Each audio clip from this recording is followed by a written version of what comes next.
Psalm 23 may be the most quoted passage in all of Scripture. It's read at funerals, it's memorized by children, it's recited by people who haven't opened a Bible in decades. But here's what most people don't know.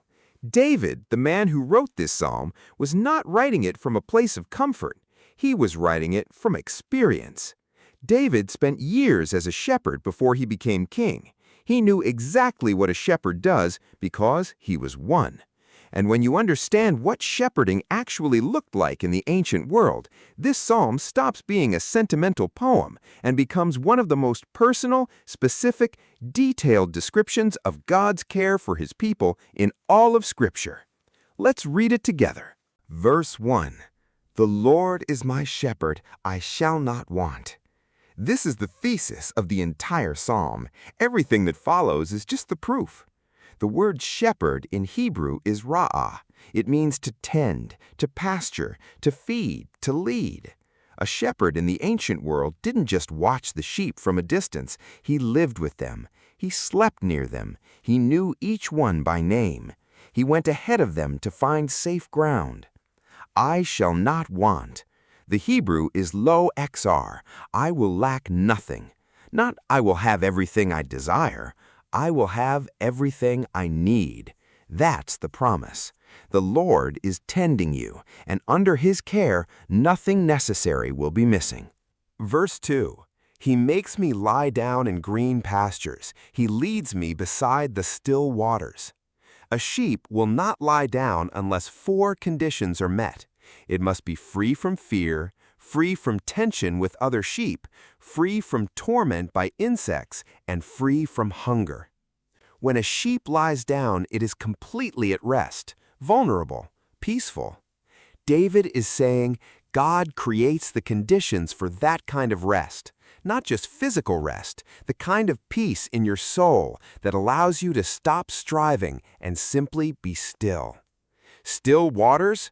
Sheep will not drink from fast-moving water. They can drown in a current.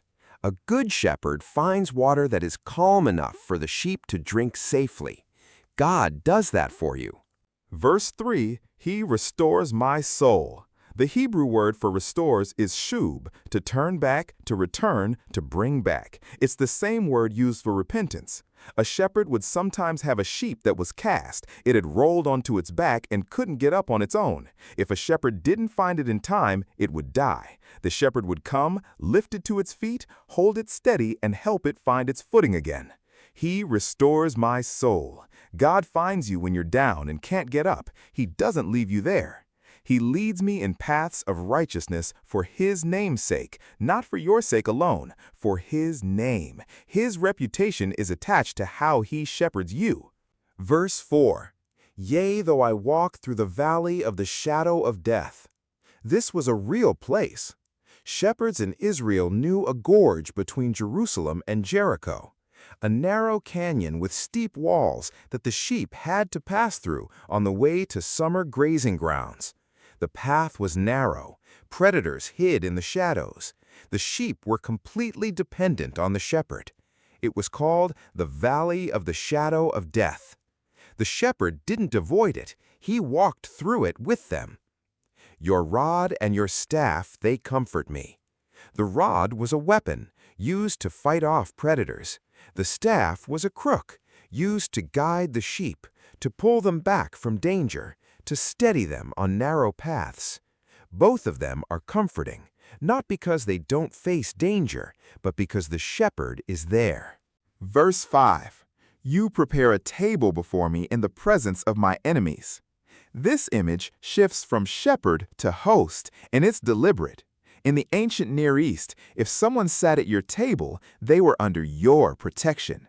A host was responsible for the safety of every guest.